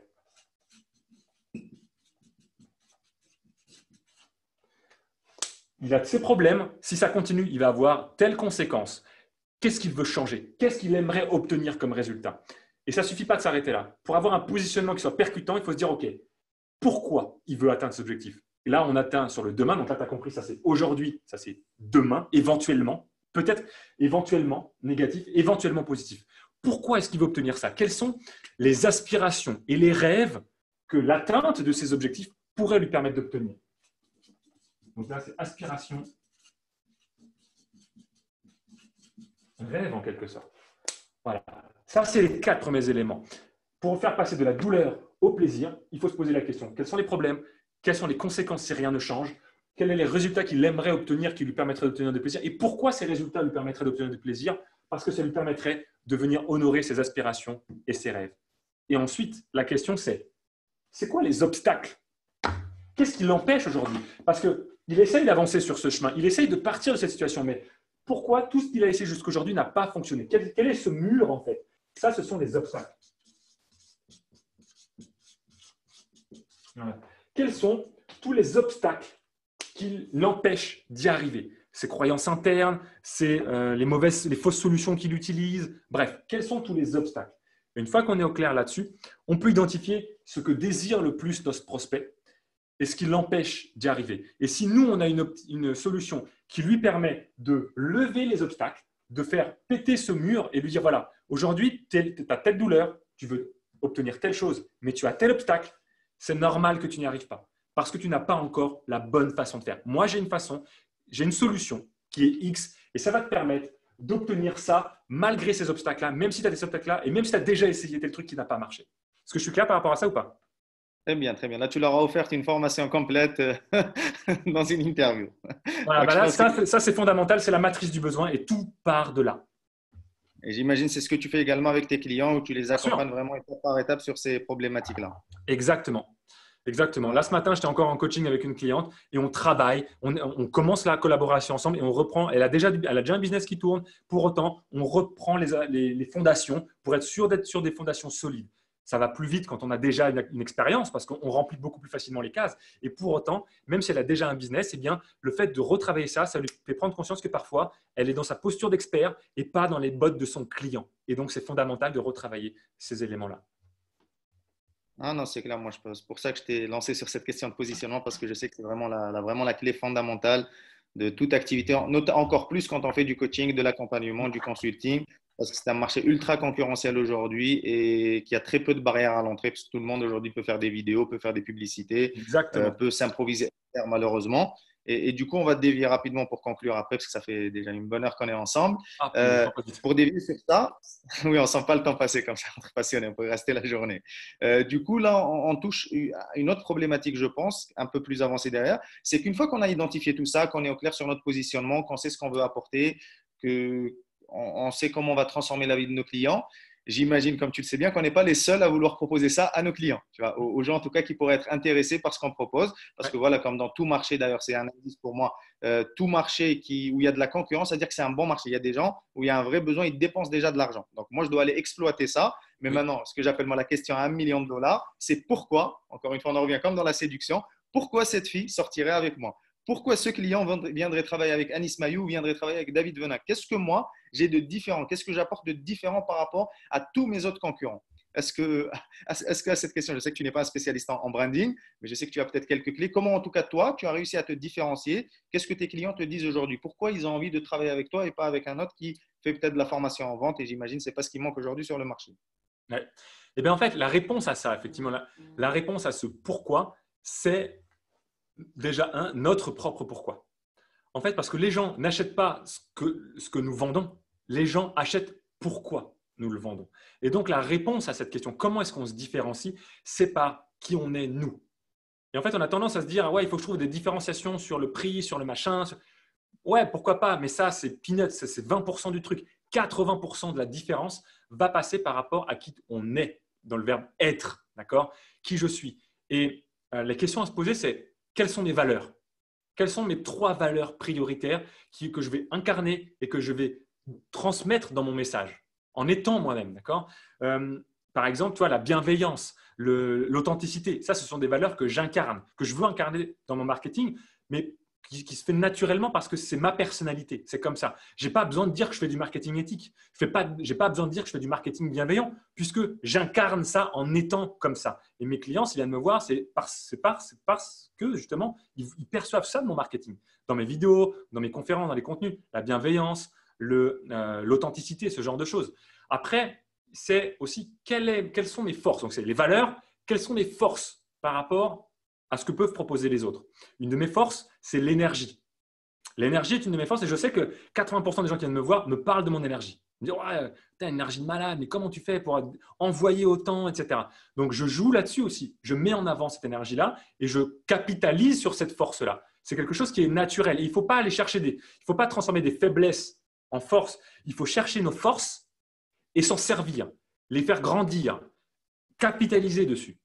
C'est naturel pour moi d'être dans une énergie comme celle-ci. Mais comme je sais que ça a de l'impact sur mon marché, eh bien, je pose l'intention dès le départ d'être dans cette énergie-là, même si ça est un jour où je suis un peu mort, ou si je suis fatigué, ou si mes enfants étaient de mauvaise humeur ce matin, du coup, ça m'a mis de mauvaise humeur. Peu importe, je vais mettre l'intention, ok, je lance un webinaire, je lance un appel de vente, je lance une interview avec Anis, et je vais être dans l'énergie, je vais être dans l'intention d'être dans ce que je veux transmettre en fait. Voilà. Donc, c'est quelles sont mes valeurs, quelles sont mes forces. Et comme tu le dis, tu as donné la réponse dans la question. Il faut poser à nos clients la question, pourquoi est-ce que tu m'as choisi? Pourquoi est-ce que tu m'as choisi moi plutôt qu'un autre? Et ce n'est jamais une question de prix, ce n'est jamais une question de produit, c'est toujours une question de personnalité, de qualité, de trait de personnalité. Pas de qualité, enfin, pas de personnalité, mais de trait de personnalité. Et c'est ces traits de personnalité qui vont faire que on va se différencier, on va mettre un branding différent. Peut-être parce que toi, je trouve que tu es classe, tu es toujours en costard. Ce n'est pas mon cas, tu vois, mais peut-être que certains vont dire moi, j'apprécie parce que chez toi, c'est toujours super bien fait, c'est propre, les présentations PowerPoint sont belles, c'est nickel et j'aime ce côté professionnel. Ok, ça, je dois le mettre en avant dans mon marketing et dans mon branding professionnel. D'autres vont être non, moi j'aime parce que c'est simple. Le PowerPoint, tu ne te prends pas la tête, tu es cash, tu dis les choses, tu t'en bats les oreilles. Si tu dis des gros mots, voilà, tu vois, moi, ce n'est pas le cas. Je pense reconnaître quelqu'un. Voilà, boum, ça fait partie du branding, ok. C'est une chose qui va faire la différence. Donc, en réalité, c'est ça les questions à se poser. C'est quelles sont mes valeurs, quelles sont mes forces et quels sont mes traits de personnalité. Et tout ça, ça englobe l'être de la personne. Voilà. Et ça, c'est vraiment ce en quoi je crois. Pourquoi je crois en ça? Tout simplement parce que ce soit de la vente au particulier, la vente au TPE ou de la vente à des grandes entreprises où j'étais face à des comités de direction de 10 personnes, qu'est-ce qui faisait la différence? C'était moi. Parce qu'on était tous aussi bons, enfin, quand je dis on, c'est les entreprises que je représentais, hein, pas forcément moi, mais l'entreprise que je représentais, tous les compétiteurs étaient tous aussi bons, ils avaient tous des ressources aussi performantes les unes que les autres, des prix exactement identiques à l'euro près. Donc, la seule différence, c'est moi. C'est ce que je vais envoyer en termes d'énergie, en termes de vision, en termes de valeur, en termes de trait de personnalité qui va résonner ou pas avec mon prospect. Voilà ce que moi je pense en tout cas de cette notion de différenciation. Super. Donc là, si je résume, tu as abordé deux clés, comme je vais dire, de manière différente. C'est numéro un, ça on le sait quand on commence à avoir de l'expérience, c'est que les gens toujours achèteront ta personne avant d'acheter ton produit. Oui. Toujours. Toujours ta personne. Et la deuxième clé, c'est un peu Grant Cardone qui disait ça une fois, je me rappelle dans un de ses livres, c'est qu'il le disait en anglais. Donc, people do business with the people that they like and they trust. Donc, les Ouais. gens font des affaires avec des gens qu'ils kiffent, qu'ils aiment, mais aussi dont ils ont confiance. Donc, ça rejoint un peu, on parlait en prémisse de cette interview, de ce que moi j'appelle les 3 C de la vente, c'est créer de la connexion, créer de la confiance avec nos clients et surtout avoir la compétence, leur démontrer qu'on est la bonne personne pour les aider. C'est un peu la même chose quand on va aborder une femme et qu'on veut l'épouser. On ne peut pas lui dire oh, on vient de la rencontrer au bout de 2 minutes, est-ce que tu viens dormir chez moi ce soir? On risque de se voir une claque ou un verre de vin sur la gueule. Donc, on est obligé de construire cette relation. Et c'est la même chose avec une femme. Une femme ne va pas sortir avec nous, ne va pas nous accorder d'attention tant qu'on ne crée pas cette confiance-là. Parce qu'il y a plein de gens qui vont essayer de l'aborder, qui vont lui faire de belles promesses. On connaît, les hommes sont doués pour ça, les femmes aussi, mais c'est cette confiance. Quand moi, je crée cette confiance et je crée cette connexion où la personne elle se dit, écoute, avec Anis ou avec David, je me vois faire ma vie, je me vois avoir des enfants avec lui, parce que cette personne, elle incarne mes valeurs, j'ai envie d'être avec elle. Et en fait, c'est à peu près la même chose. On parlait de sortir de cette friend zone dans la séduction, il y a aussi la friend zone commerciale. Toi, tu appelles ça la friend zone Exactement. entrepreneuriale. Comment maintenant on passe, c'est cool tes vidéos de on fait affaire ensemble. Je sens que tu es la bonne personne pour m'aider. Et voilà, tu as donné des clés très, très intéressantes. Donc, on va clôturer par, comme on dit toujours, généralement, on dit le meilleur pour la fin. Bon, on va finir par ça, par la chose auquel tu tiens le plus aujourd'hui et qui est ta stratégie phare, celle pour laquelle tu es connu sur le marché. On va parler donc des webinaires. Je pense que c'est assez bien affiché sur l'écran. Donc, on va finir très simplement. Pour toi, deux petites questions. C'est quand le meilleur moment de faire un webinaire avec tout ce qu'on a abordé déjà dans le contexte? C'est quand pour toi le bon moment de se dire, écoute, c'est bon, là, je suis prêt. Je vais lancer mon premier webinaire ou je vais lancer mon webinaire. Et deuxièmement, peut-être pour les gens un peu plus avancés, c'est que si j'ai déjà un webinaire, c'est quoi les 3 clés les plus importantes peut-être pour l'optimiser? Alors, beaucoup de sujets. Je vais essayer de faire court pour conclure rapidement. Voilà. En fait, alors pour moi, concrètement, il n'y a pas de bon ou de mauvais moment pour faire un webinaire. Il y a un seul bon moment, c'est quand on est au clair sur les fondations. Quand je suis au clair sur c'est qui mon prospect, j'ai déjà des idées sur c'est quoi son problème, c'est son désir et l'offre que je peux faire un webinaire de vente. Maintenant, je vais apporter une réponse en 2 temps. C'est-à-dire tu peux faire un webinaire dès le départ pour justement apprendre à connaître ton marché. Tu peux utiliser un webinaire pour faire un webinaire 100% contenu. Il n'y a rien à vendre à la fin, mais c'est un webinaire que tu utilises pour une stratégie de compréhension de ton marché. Et donc, à ce moment-là, tu peux le faire dès le départ, à te dire, OK, j'organise un webinaire, même s'il y a 10-15 personnes, pour faire en sorte d'obtenir des prospects et puis voir leurs réactions, leur poser des questions et faire en sorte d'interagir avec eux pour mieux les comprendre. Donc un webinaire peut servir à mieux comprendre son marché. Ensuite, si on parle du meilleur moment pour faire un webinaire de vente ou un webinaire de prise de rendez-vous, là, effectivement, ça nécessite d'avoir d'abord fait l'étude de marché, d'avoir clarifié l'avatar, le prospect parfait, le problème précis auquel on répond et une promesse percutante. Avoir clarifié ça. Et quand on a une offre, là, effectivement, eh bien, on peut faire un webinaire pour pouvoir… Moi, je me suis lancé sur Internet, j'avais 0 liste, 0 contact avec un webinaire. C'est possible encore aujourd'hui de le faire, moi j'en suis convaincu. Mais il faut avoir de la clarté sur qui on veut servir et qu'est-ce qu'on veut leur apporter.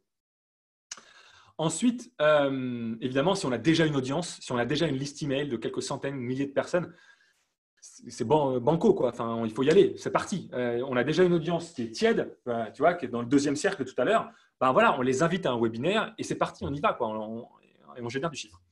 Ensuite, pour des personnes qui ont déjà un webinaire qui tourne, quelles sont les 3 clés? Alors, les 3 clés, en fait, pour moi, il y en a plein. Il y a plein de choses qu'on pourrait dire. Je vais essayer de sélectionner, d'accord? La première clé, c'est de faire en sorte que notre webinaire précadre notre prospect à nous dire oui. C'est-à-dire qu'il faut prendre conscience qu'un webinaire, ça doit permettre à un prospect qui est sceptique au départ, et il faut partir du principe que nos prospects sont sceptiques au démarrage de notre webinaire, à le transformer en prospect prêt à acheter ou prêt à prendre rendez-vous si on propose un rendez-vous. Tu sais, je prends souvent l'image du jeu en bois qu'ont les enfants, où il faut faire les ronds dans les ronds, les carrés dans les carrés, les étoiles dans les étoiles. Eh bien, moi, je me dis que si mon offre, c'est un rond, eh bien, moi, mon prospect, au démarrage de mon webinaire, c'est une étoile.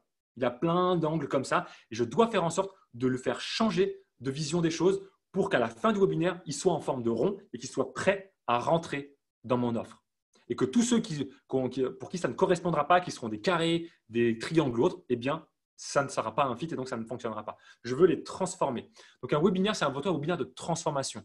On doit permettre à nos prospects de voir les choses sous un angle différent, de se poser la question, quelles sont les fausses idées, quelles sont les histoires que se raconte mon prospect dans sa tête qui aujourd'hui le bloquent, d'accord? Quelles sont les fausses croyances qui sont un obstacle pour lui? Parce qu'en réalité, bien souvent, les obstacles sont des obstacles que notre prospect se met dans la tête. Donc, comment je change de vision des choses pour mon prospect?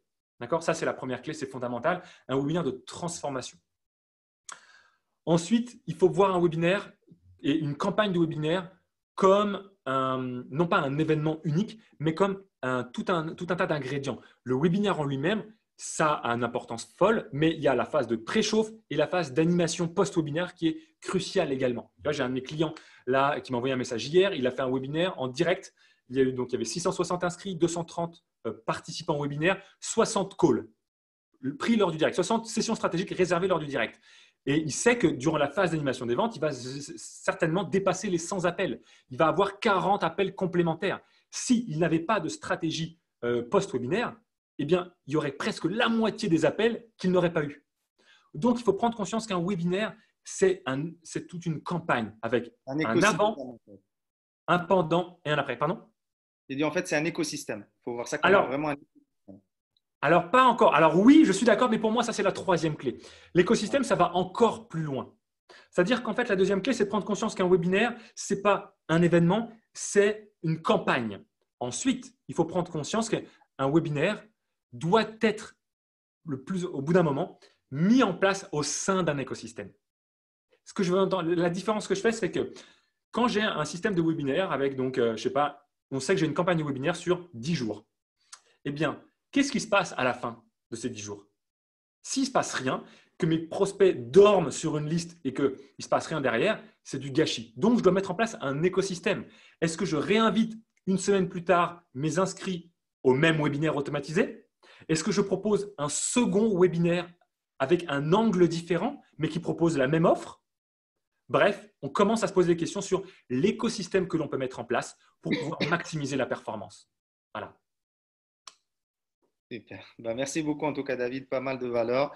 Vous qui nous écoutez, prenez un maximum de notes et surtout appliquez parce que je pense que vraiment une seule idée, peut-être qu'il y en a eu plein que vous avez de la fumée qui sort des oreilles tellement Je il y a pense eu de qu'on la a donné valeur. pas mal de valeurs. Ouais. Je pense qu'il y a de quoi faire, à mon avis. Là, si appliquer la stratégie là, pour quelqu'un qui aujourd'hui n'est pas forcément clair ou qui pense qu'il doit repenser ça, si tu fais cet exercice-là, comme je te l'ai montré avec ta feuille de papier, tu vas forcément faire un bond en avant. Si tu as compris l'intérêt pour toi d'utiliser la stratégie que je t'ai expliqué sur Facebook, vidéo d'identification, vidéo d'engagement, vidéo d'avancement, pareil, ça peut faire une différence majeure.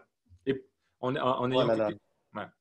Là, ils n'ont plus d'excuses. On leur a donné tous les éléments pour déjà commencer à avoir des résultats. Mais maintenant, on sait que très bien parmi les gens qui nous regardent, il y a des gens qui veulent aller plus loin, qui veulent accélérer. Et c'est toujours comme ça, on va dire qu'il y a toujours le choix. On peut faire ça tout seul et ça peut nous prendre 10 ans ou on peut, d'ici 6 mois, avoir un système rentable. Et toi, David, qu'est-ce que tu peux proposer pour accompagner donc, les gens qui seraient intéressés, qui voudraient mettre en place cette stratégie que tu as expliquée, par exemple avec Facebook, cette connaissance de l'avatar, de mettre en place un bon webinaire, quand on soit donc débutant pour mettre en place son premier webinaire, j'imagine que peut-être tu as des formations pour ça, ou peut-être des gens qui sont un peu plus avancés, qui ont besoin d'accompagnement pour aller un peu plus loin et que toi, tu rentres un peu dans leur webinaire et que tu fabriques ça avec eux. Qu'est-ce que toi, tu peux leur proposer? En fait, pour quelqu'un qui aujourd'hui démarre, enfin quand je dis démarre, c'est-à-dire qu'il a déjà une activité en place, mais qui n'a pas encore fait de webinaire et qui se dit tiens, je voudrais faire des webinaires pour accélérer ma croissance, j'ai un programme effectivement, qui s'appelle le Bootcamp Webinar Mastery, dans lequel on reprend de A à Z la mise en place d'une campagne de webinaire pour créer un système performant qui remplit sa liste email de fans et qui fait en sorte de nous positionner comme une autorité sur son marché grâce au webinaire. Donc, quelqu'un qui n'a jamais fait de webinaire, il peut effectivement rejoindre ce programme-là pour pouvoir être pris par la main de A à Z. Quelqu'un qui a déjà des webinaires en place et qui souhaite l'automatiser ou alors améliorer les performances, là, j'ai des prestations effectivement d'accompagnement spécifiques VIP pour pouvoir mettre ensemble les mains dans la campagne, d'analyser les différentes statistiques. Et en fait, là, on a parlé de choses, je dirais, d'altitude. Et moi, j'ai une quinzaine de critères que j'analyse en fait dans les campagnes de webinaire pour aller chercher de la performance. Et si on améliore que de 10% chacun de ces 15 critères, on multiplie par 4 la performance des campagnes. Donc ça, si quelqu'un a déjà fait des webinaires et il veut augmenter la performance, eh bien, à ce moment-là, mettre un message sur Messenger ou rentrer en relation avec moi sur mon adresse email, david@kaizenattitude.fr par exemple. Voilà. Et à ce moment-là, on pourra en discuter. Très bien, donc on va publier tout ça dans la description, vous allez retrouver ça sur YouTube. Donc voilà, il y a pas de, t'as pas de lien à leur envoyer, il faut qu'ils te contactent personnellement, c'est ça? Oui, exactement. Très bien, donc on mettra tout ça dans la description et vous pourrez aller plus loin avec David si vous voulez, si vous souhaitez. En tout cas, moi je recommande chaudement. C'est vraiment quelqu'un qui a fait ses classes et qui a accompagné de nombreux clients. Et encore une fois, pour moi, c'est vraiment l'un des meilleurs sur les webinaires en France. Donc voilà, si vous voulez vraiment mettre en place votre webinaire et accélérer votre activité, parce que voilà, nous, on est surtout là on s'adresse à une audience qui veut surtout accélérer, qui a déjà des fondations, parce que c'est important de pouvoir accélérer, d'avoir un véritable business. Et peut-être, moi, c'est ma mission de sortir de cet état d'esprit de l'indépendant et de devenir un véritable entrepreneur. C'est ça, moi, ma vision des choses, c'est que tout seul, oui, on peut faire quelques trucs, mais pour faire de grandes choses, il faut déjà rêver grand et s'entourer d'une bonne équipe et des bonnes compétences, donc consultants, coach ou autres, qui peuvent nous apporter les résultats et l'accélération. Je pense que ça a été comme ça pour toi que tu as pu accélérer, David. Ça a été la même chose pour moi. Et même si des fois, on a cette part d'ego qui dit oui, je peux le faire tout seul, c'est sûr qu'on peut le faire tout seul, mais est-ce que votre temps, quel temps a votre valeur? Quelle est la valeur de votre temps aujourd'hui? Est-ce que vous voulez mettre 10, 15 ans pour trouver des solutions ou est-ce que vous voulez prendre, je ne sais pas moi, David, ça fait 15, 20 ans qu'il fait ça et qu'il vous condense tout ça en 3 mois, 6 mois et vous donner une accélération massive? En tout cas, ça, c'est à vous de voir. C'est à vous de voir si vous voulez aller plus loin. En tout cas, nous, si vous voulez nous rejoindre, on a comme le Jaguar Business Club également. Vous retrouverez le lien juste ci-dessous où vous allez pouvoir rejoindre une communauté de gens super engagés qui ont envie d'aller de l'avant, qui osent rêver grand, qui osent faire des webinaires de grande qualité, qui osent facturer à la juste valeur, mais surtout qui osent transformer réellement la vie de leurs clients. Parce que je pense que si on fait cette activité, parce que c'est plus qu'un business, c'est une véritable mission quand on fait ce genre de choses, c'est qu'on veut que nos clients soient satisfaits et on leur donne toujours plus que ce qu'ils ont payé. Et ça, c'est un bon indicateur qu'on est à la bonne place et qu'on est en train de se réaliser tout en réalisant notre mission. Voilà, donc pour clôturer sur ça. Donc, toute dernière question, mais pas stratégique. Je pose toujours cette question à mes invités, toujours dans un souci de feedback et pour voir ce qu'on peut améliorer. Est-ce que toi, David, durant cette interview au sein du Jaguar Live Show, est-ce que tu as passé un bon moment? Écoute, j'ai passé un très bon moment. Je te remercie pour ta confiance. Merci pour ton invitation auprès de ta communauté de grande qualité.